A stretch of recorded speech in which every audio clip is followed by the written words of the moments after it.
Welcome to all. இன்றைக்கி நம்ம இந்த வீடியோவில் என்ன பார்க்க போகிறோம்னா, எஸ்எஸ்சி ஜிடி கான்ஸ்டபிளுக்கான எக்ஸாம் வந்து மறுபடியும் நடத்த போகிறோம் அப்படின்னு சொல்லியிருந்தாங்க. அந்த டீட்டெயில்ஸை பற்றி தான் நம்ம இந்த வீடியோவில் பார்க்க போகிறோம். அப்போது எப்போ ஆன்சர் கீ வந்து நமக்கு எப்போ வந்து ரிலீஸ் பண்ணுவாங்க அப்படின்னு சொல்லிட்டோம் நம்ம A to Z இன்ஃபர்மேஷன் வந்து இந்த வீடியோவில் பார்க்க போகிறோம். நீங்கள் வந்து இப்போ தான் நம்மளுடைய சேனலுக்கு வரீங்க அப்படின்னு சொல்லிட்டு பார்த்தீங்கன்னா, நம்மளுடைய சேனலோடைய பிளேலிஸ்ட்டில் ஜாப் அலாட் அப்படிங்கிற ஒரு பிளேலிஸ்ட் இருக்கும். அதில் வந்து கரண்டில் இருக்க ஜாப்ஸை வந்து நம்ம வந்து உங்களுக்கு கொடுத்துக்கிட்டு வரோம். நீங்கள் வந்து எந்த ஜாபுக்கு எலிஜிபிலிட்டியோ அந்த ஜாப்பை வந்து நீங்கள் அப்ளை பண்ணிக்கலாம். இப்போ நம்ம ஃபஸ்ட்டு என்ன பார்க்க போகிறோம்னா, எஸ்எஸ்சி ஜிடி கான்ஸ்டபிளுக்கான ஆன்சர் கீ வர்றதுக்கு இவ்வளோ தாமதமானது ஏன் அப்படின்னு சொல்லிட்டு பார்த்தீங்கன்னா, எக்ஸாம் வந்து கண்டென்ட் வந்து பண்ண போகிறோம் அப்படின்னு சொல்லியிருந்தாங்க. அது வந்து எல்லாருக்குமே இந்த மறு எக்ஸாம் வந்து தேர்வு வந்து கிடையாது. ஒரு குறிப்பிட்ட சென்டரில் இருக்கிறவங்களுக்கு மட்டும்தான் நம்மளுக்கு வந்து எக்ஸாம் வந்து மறுபடியும் நடத்த போகிறோம் அப்படின்னு சொல்லியிருக்காங்க. அது யார் யாருக்குன்னு பார்த்தீங்கன்னா, ஒரு 16,000 பேருக்கு வந்து எக்ஸாம் வந்து நடத்த போகிறோம் அப்படின்னு சொல்லியிருந்தாங்க. இந்த எக்ஸாம் நடத்துறதுக்கான காரணம் என்ன அப்படின்னு சொல்லிட்டு பார்த்தீங்கன்னா, டெக்னீஷியன் இஷ்யூனால தான். அதாவது கம்ப்யூட்டரில் வந்து டெக்னீஷியன் இஷ்யூ வந்து ஏற்பட்டதுனால தான் இந்த 16,000 பேருக்கு வந்து ரீகண்டென்ட் எக்ஸாம் வந்து நடத்த போகிறோம் அப்படின்னு சொல்லியிருக்காங்க. அதுவும் குறிப்பிட்ட தேதியில் நடந்த நபர்களுக்கு மட்டும்தான். அதுவும் குறிப்பிட்ட தேதியில் நடந்த ஷிஃப்ட்டில் இருக்கிற பர்சனுக்கு மட்டும்தான். அதாவது ஃபஸ்ட்டு ஷிஃப்ட்டில் எத்தனை பேர் எழுதியிருக்காங்களோ அவங்களுக்கு மட்டும்தான் அந்த எக்ஸாம் வந்து மறுபடியும் நடத்துகிறோம் அப்படின்னு சொல்லியிருந்தாங்க. அதுக்கான லிஸ்ட்டு வந்து நான் பின்னாடி வந்து யார் யாருக்கு அப்படின்னு சொல்லிட்டு நான் வந்து லிஸ்ட்டு வந்து சொல்கிறேன். அதனால் சவுத் ரீசன் வந்து யாருமே பயப்பட தேவையில்லை. சவுத் ரீசன் வந்து யாருக்குமே எக்ஸாம் வந்து கிடையாது. நீங்கள் அதை தெரிஞ்சுக்கோங்க. யாருமே பயப்பட தேவையில்லை. எக்ஸாம் வந்து சவுத் ரீசனில் வந்து யாருக்குமே நமக்கு வந்து கொடுக்கல. வேறு யார் யாருக்கு கொடுத்துருக்காங்க அப்படின்னு சொல்லிட்டு பார்க்க போகிறோம். இப்போ வந்து ஆன்சர் கீ வந்து விட்டுட்டாங்க அப்படின்னு சொல்லிட்டு பார்த்தீங்கன்னா, இவங்க செகண்ட் எழுத போகிற இந்த 16,000 பேருக்கு வந்து ஒரு பெனிஃபிட்டு தான். அதனால தான் இந்நாள் வரைக்கும் வந்து நமக்கு வந்து ஆன்சர் கீ வரல.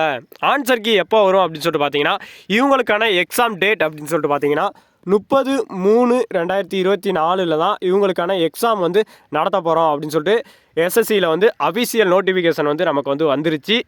இந்த நோட்டிஃபிகேஷனில் வந்து அவங்க வந்து 30/3/2024 வந்து எக்ஸாம் நடத்துனாங்க அப்படின்னு சொல்லிட்டு பார்த்தீங்கன்னா, ஒரு 3 days அல்லது 1 வீக்கில் வந்து நமக்கு வந்து ஆன்சர் கீக்கான லிங்க் வந்து நமக்கு வந்து ப்ரொவைட் பண்ணியிருப்பாங்க. நீங்கள் வந்து உங்களுடைய ஆன்சர் கீயை வந்து அஃபிஷியலாகவே செக் பண்ணி பார்த்துக்கலாம்.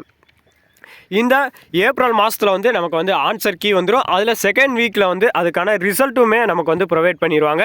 நெக்ஸ்ட்டு வந்து ஃபிசிக்கல் எக்ஸாமுக்கான டேட்டுமே நம்மளுக்கு வந்து அப்போவே அறிவிச்சிருவாங்க.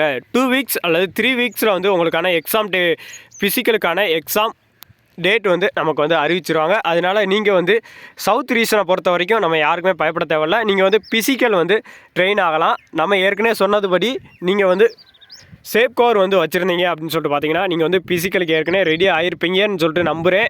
இப்போலேருந்தே நீங்கள் வந்து ரெடியாகவும் ஆரம்பிக்கலாம். ஆன்சர் கீ வந்து நமக்கு ஏப்ரல் மாதம் தான் நமக்கு வந்து கண்டக்ட் பண்ணுவாங்க. இவங்களுக்கு வந்து 30ஆம் தேதி எக்ஸாம்னா நமக்கு ஏப்ரல் 4 அல்லது 5ஆம் தேதிக்குள்ளே வந்து நமக்கு வந்து ப்ரொவைட் பண்ணிடுவாங்க. அதனால் நீங்கள் யாருமே ஏதோ வெப்சைட்டில் போய் செக் பண்ணி பார்த்துக்கிட்டே இருக்க வேணாம். உங்களுக்கான ஏப்ரலில் வந்து நமக்கு வந்து லிங்க் வந்து அஃபிஷியலாகவே 30ஆம் தேதி தான் எக்ஸாம் அப்படின்னு சொல்லிட்டு நமக்கு வந்து கண்டக்ட் பண்ணிட்டாங்க. நெக்ஸ்ட்டு வந்து இந்த எக்ஸாம் யார் யாருக்கு அப்படின்னு சொல்லிட்டு பார்த்தீங்கன்னா, அதுக்கான லிஸ்ட்டுமே கீழே கொடுத்துருக்காங்க பாருங்களேன். கான்பூரில் நடந்த 5/3/2024 நடந்த செகண்ட் ஷிஃப்ட்டில் பங்கேற்ற 126 பேருக்கு வந்து எக்ஸாம் வந்து கண்டக்ட் பண்ணுவோம் அப்படின்னு சொல்லிட்டு எல்லாத்துக்குமே தனித்தனி ரீசன் வந்து கொடுத்துருக்காங்க பாருங்களேன். ஊர் முதற்கண்டு நமக்கு வந்து ப்ரொவைட் பண்ணியிருக்காங்க. இதில் வந்து நீங்கள் வந்து சென்ட்ரல் ரீசனில் இருந்தீங்க அப்படின்னு சொல்லிட்டு பார்த்தீங்கன்னா, சென்ட்ரல் ரீசன், நார்த் ரீசன் அப்படின்னு சொல்லிட்டு நமக்கு வந்து எல்லாருக்குமே கொடுத்துருக்காங்க. மொத்தம் எத்தனை பேர் அப்படின்னு சொல்லிட்டு பார்த்தீங்கன்னா, லாஸ்ட் அவங்களுக்கு டோட்டல் வேக்கன்சி இது கொடுத்துருக்காங்க பாருங்களேன். டோட்டல் நம்பர்ஸ் வந்து கொடுத்துருக்காங்க.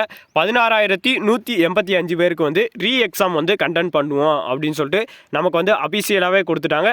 இந்த 16,185 பேரும் எக்ஸாம் எழுதுனா தான் நமக்கான ஆன்சர் கீ வந்து ரிலீஸ் பண்ணுவாங்க. இல்லை இப்போ ஆன்சர் கீ ரிலீஸ் பண்ணியிருந்தாங்க அப்படின்னு சொல்லிட்டு பார்த்தீங்கன்னா, இவங்க வந்து போனதில் வந்து கம்மியாக தான் வந்து சேஃப் கவர் வச்சுருந்தாங்க அப்படின்னு சொல்லிட்டு பார்த்தீங்கன்னா, இப்போ வந்து உங்களுடைய ப்ரீவியஸ் இயர் கொஸ்டின் பேப்பரை மட்டும் பார்த்துட்டு போனாலே இவங்க வந்து கண்டிப்பான முறையில் பாஸ் ஆகிருப்பாங்க. அதனால தான் சொல்கிறாங்க நம்ம வந்து ஆன்சர் கீ வந்து இன்னும் விடலை அப்படின்னு சொல்லிட்டு. அதனால் நீங்கள் வந்து யாரும் பேனிக் ஆக வேணாம். ஃபிசிக்கலுக்கு வந்து ட்ரெயின் ஆகிறதுக்கு முடிவு பண்ணுங்கள். ஃபிசிக்கலுக்கான வீடியோ வேணும் அப்படின்னு சொல்லிட்டு பார்த்தீங்கன்னா உங்களுக்கான வீடியோ வந்து நான் கொடுத்துருக்கேன், அதை நீங்கள் பார்த்துக்கோங்க. நெக்ஸ்ட்டு வந்து ஆகஸ்ட்டில் வந்து 2024க்கான எஸ்எஸ்சி ஜிடி கான்ஸ்டபிள் எக்ஸாம் வந்து அஃபிஷியலாக விட்டுருவோம் அப்படின்னு சொல்லிட்டு ஆனுவல் பிளானில் வந்து நமக்கு வந்து அறிவிச்சிருந்தாங்க. நீங்கள் வந்து நெக்ஸ்ட்டு எஸ்எஸ்சி ஜிடி எக்ஸாமுக்கு ப்ரிப்பேர் பண்ணுறீங்க அப்படின்னு சொல்லிட்டு பார்த்தீங்கன்னா நம்மளுடைய சேனலில் வந்து கோர்ஸ் வந்து போய்கிட்டு இருக்கு. நீங்கள் வந்து ஜாயின் பண்ணுறது அப்படின்னு சொல்லிட்டு பார்த்தீங்கன்னா கண்டிப்பான முறையில் ஜாயின் பண்ணிக்கோங்க. இப்போ இருந்தே படிக்க ஆரம்பிச்சிங்க அப்படின்னு சொல்லிட்டு பார்த்தீங்கன்னா வெற்றி என்பது வந்து நமக்கு வந்து பக்கத்தில் இருக்கும். இல்லை நெக்ஸ்ட்டு நோட்டிஃபிகேஷன் வந்ததுக்கப்புறம் படிச்சுக்கிறேன் அப்படின்னு சொல்லிட்டு பார்த்தீங்கன்னா அது வந்து உங்களுடைய பொறுப்பு. நீங்கள் இலக்கை நோக்கி பின்னாடி சென்றாலும் உங்களுடைய பொறுப்பு, முன்ன வந்தாலும் உங்களுக்கு தான். வேறு ஏதாவது டவுட் வந்து உங்களுக்கு இருந்துச்சு அப்படின்னு சொல்லிட்டு பார்த்தீங்கன்னா நம்மளுடைய கமெண்ட் பாக்ஸில் கமெண்ட் பண்ணுங்கள். உங்களுக்கான பதில் வந்து கண்டிப்பான முறையில் கொடுக்கப்படும். வேறு ஏதாவது உங்களுக்கு இன்ஃபர்மேஷன் வேணும் அப்படின்னு சொல்லிட்டு பார்த்தாலும் நம்மளுடைய கமெண்ட் பாக்ஸில் கமெண்ட் பண்ணுங்கள். நன்றி, வணக்கம்.